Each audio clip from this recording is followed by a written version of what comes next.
I begin with a 3 blade on the ouster clipper. This leaves the hair 3/8 of an inch. A vibrator motor clipper, such as the Wall or Andrews clipper, with a 3/8 inch attachment will get the same result.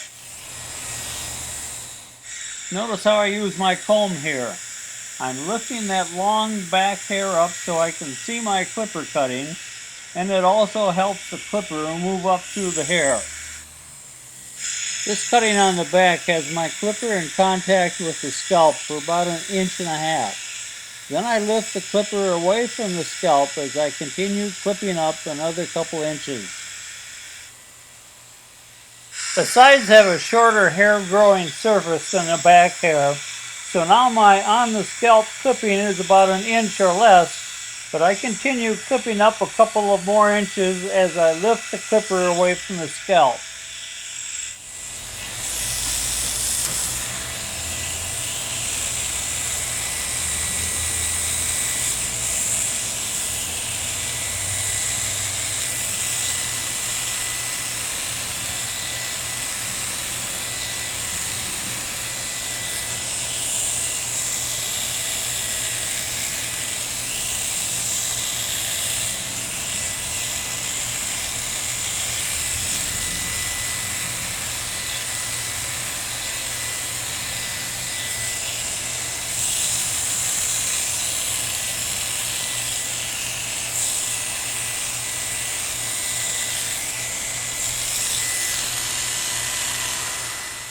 This sequence of cutting is different from the how-to I present in Precision Clipper Cutting number 2, which is all about tapered haircuts.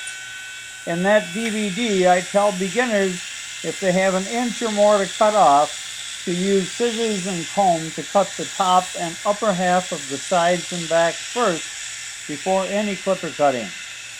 Getting that long upper hair cut first makes it much easier to get a smooth taper around the sides and back.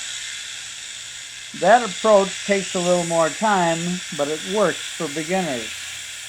The approach I'm showing here made this a 15-minute haircut, which was easy for me with my 50 years of experience.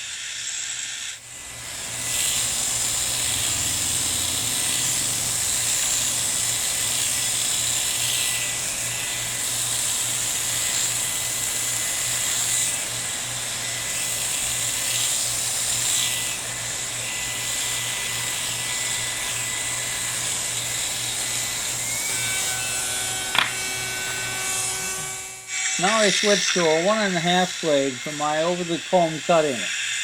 That blade leaves the hair 3/16 of an inch long, and it's much easier to use over the comb than a 3 blade would be.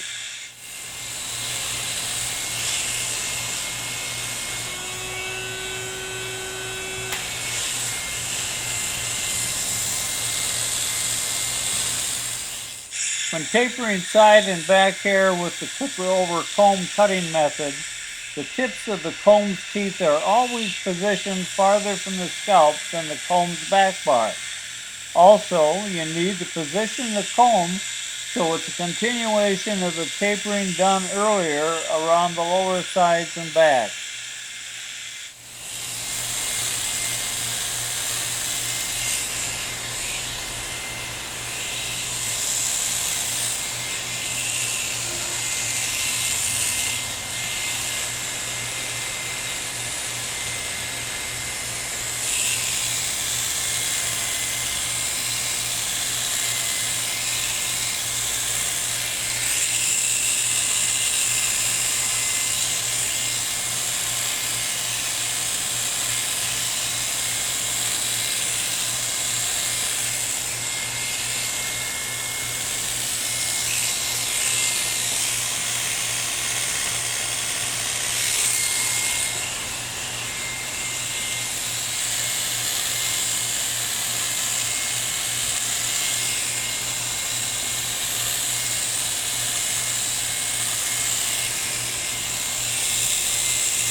On long hair, this sliding the comb sideways before turning it upward helps get all the hair protruding from the comb.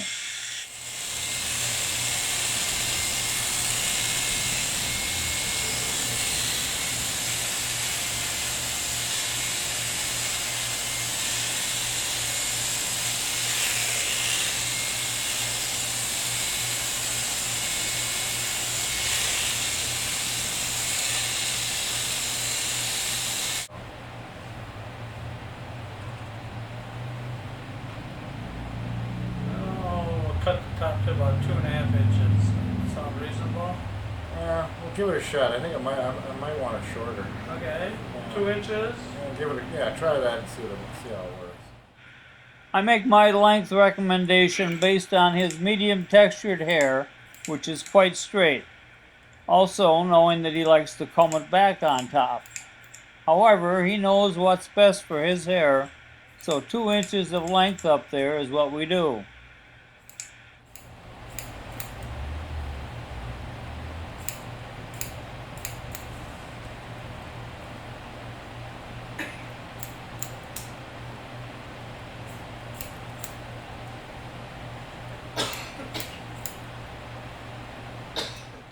Combing the top hair back towards the crown has become known as the comb back style, but for many decades it was called a pompadour. The hair grain on top hair has that hair wanting to lay from the cowlick or crown region toward the front hairline.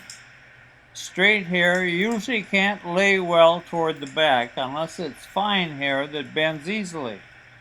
Wavy hair works well for a comb back, even curly hair if it is cut to an inch or less on top. Notice that I'm cutting paths from the front toward the back crown region. Also notice that the hair I comb up and hold for cutting between my first two fingers has some shorter hair as well as the longer hair that I cut off. That shorter hair is called guide hair. By cutting paths alongside of a path that has already been cut, you will have this shorter guide hair to comb up with the longer hair to be cut. Use the guide hair to show you how much to cut off the longer hair, but don't cut the guide hair shorter. On his left side, I step to the front and use this different way of combing the hair out from the scalp. I call this the comb away method because the comb moves away from me. It's the easiest, most effective way of cutting the hair on this side, but be extra careful with the points of the scissors because they'll be moving towards the face.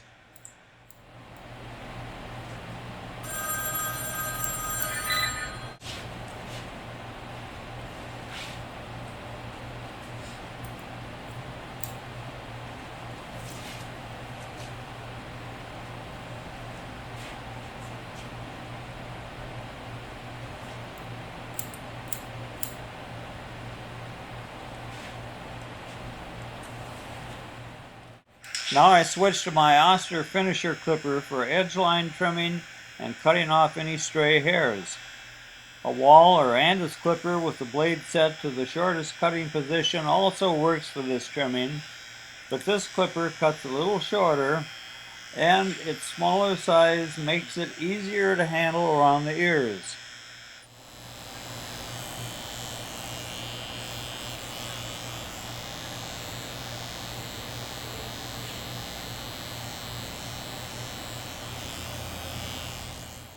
My barber comb is the tool to use for this last fine-tuning part of the haircut. A lot of the cutting here will be no more than a little millimeter or two, which is ideal for a barber comb.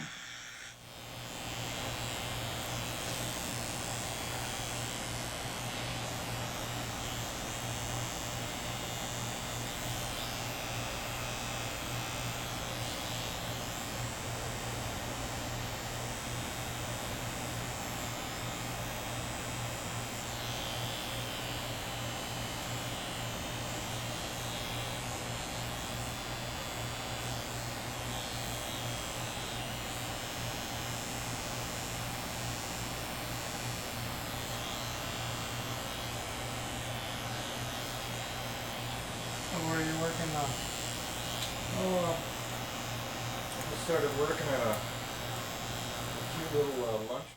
Now I use my wall clipper to do a low taper on the neck hair. First I use it in the open or longest cutting position, and then switch to the closed or shortest cutting position for over the comb cutting, plus a little clipping right at the bottom. They're kind of just starting out.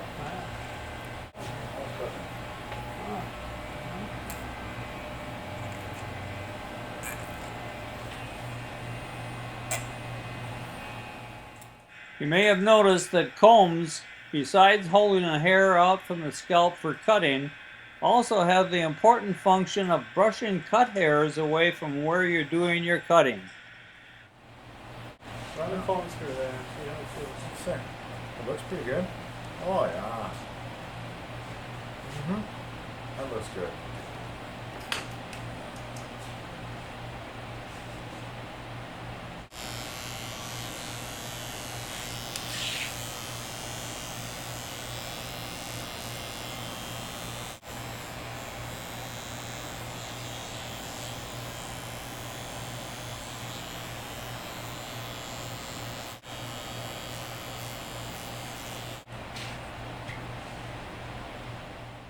Thanks for watching, and remember, hair cutting really is fun when you know how.